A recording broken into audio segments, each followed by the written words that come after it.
going to talk about angular motion. We talk about rotational kinematics. We talked about the motion of things in one direction, speeding up, slowing down, keeping a constant speed. And we've looked at the things that just move translationally. In other words, just move back and forth, up and down. Now we're going to introduce things that rotate, and that's what rotational kinematics talks about, angular motion. Everything we talked about is stuff that in pre-calculus you've learned about. It's nothing really that new. We're going to define it and put it together with stuff that you hopefully already know.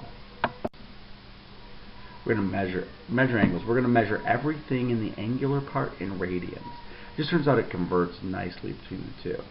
You can see on the bottom right there's a picture of a circle with a radius of 1 unit circle.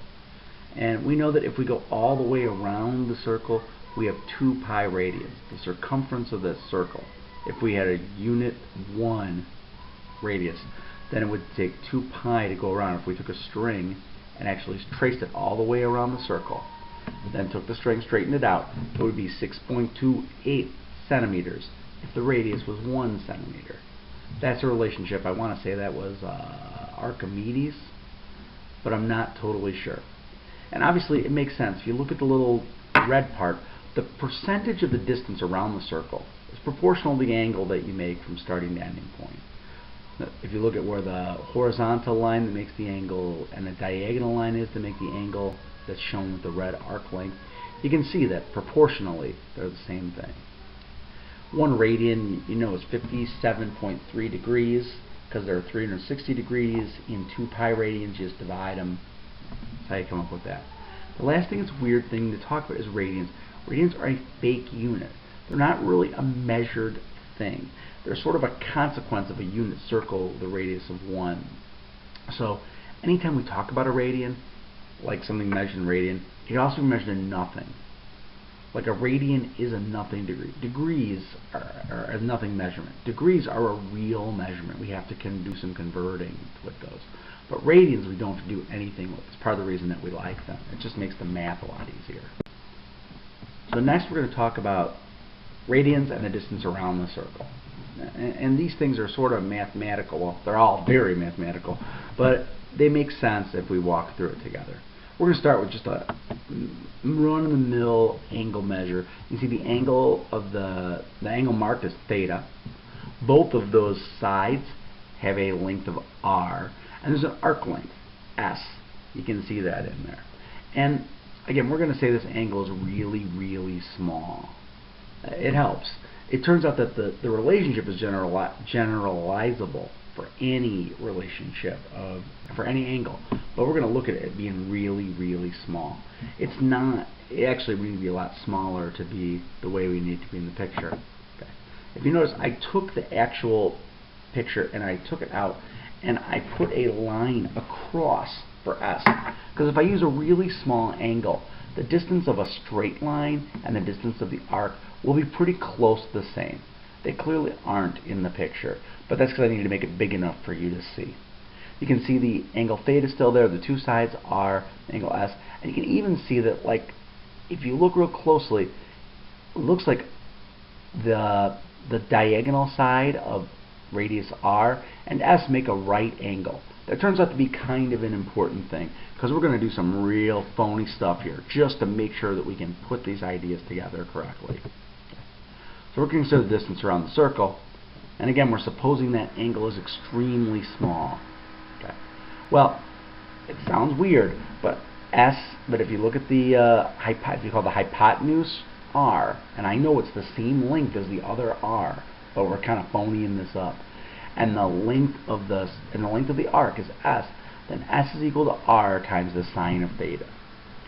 And for small angles in radians, try it. If you have angles that are less than about 20 degrees, the sine of theta is the same value as the theta measured in radians. Take out your calculator, try it out. It's totally true. They call it the small angle approximation.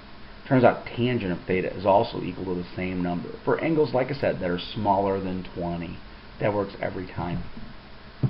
What that leads us to is that S equals R theta.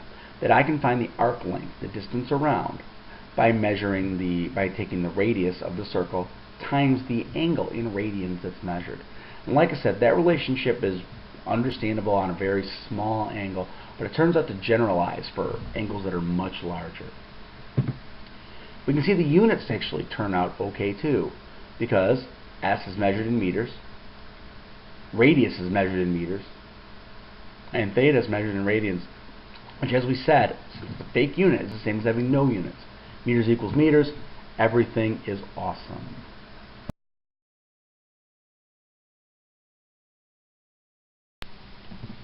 Okay, so we're going back to angular and linear velocity. Well, the exact same relationship that we saw between arc length, the linear distance moved, and the angular displacement are going to be the same. Is going to be the same for velocity. We have omega, lowercase omega. We're calling that angular velocity. Its units are radians per second, or 1/seconds. And again, just like we said, s, the arc length, equals r theta, we can say the exact same thing for linear velocity. That the linear velocity, meters per second, equals the radius, the meters, times the angular velocity, radians per second, or 1/seconds. Works out exactly the same. Kind of weird, but it does. We also talked about acceleration. Angular and linear acceleration are going to work exactly the same way. Just to repeat, this time alpha is going to be our angular acceleration. Units are just like last time, radians per second squared, or 1/second squared.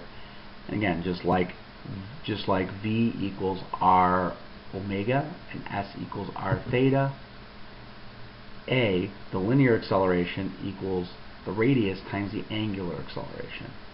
And at the risk of repeating myself, or at least sounding the same, the units work there too. Meters per second squared equals meters times 1/second squared. Those are all the same relationship. It makes for a pretty happy circumstance that we'll enjoy momentarily.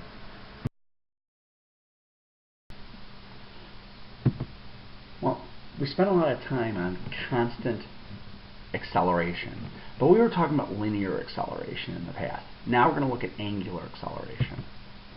For constant linear acceleration, we can describe it with kinematics. You know the equation. V equals at plus v naught. V squared minus v naught squared equals 2a delta x, or v squared equals v naught squared plus 2a delta x. No difference. X minus x naught equals v minus v naught t over 2. Same thing we've seen 1,000 times. X minus x naught equals 1/2 at squared plus v naught t. Again, you've worked with all these before. But we have new variables for these things. And remember that they'll all have, like let's say we replace the v with r times omega. Well, all these terms would have an r in them. So we can divide the r's away. And it's just as if we just replace the variables wholesale. So if we can replace them with the angular measures and keep the relationships, you can see they look exactly the same. Omega equals alpha t plus omega naught. Omega squared minus omega naught squared equals 2 alpha delta theta. Theta minus theta naught equals omega plus omega naught t over 2, the same averaging technique. And theta minus theta naught equals 1/2 alpha t squared plus omega naught t. The exact same relationships for both of them.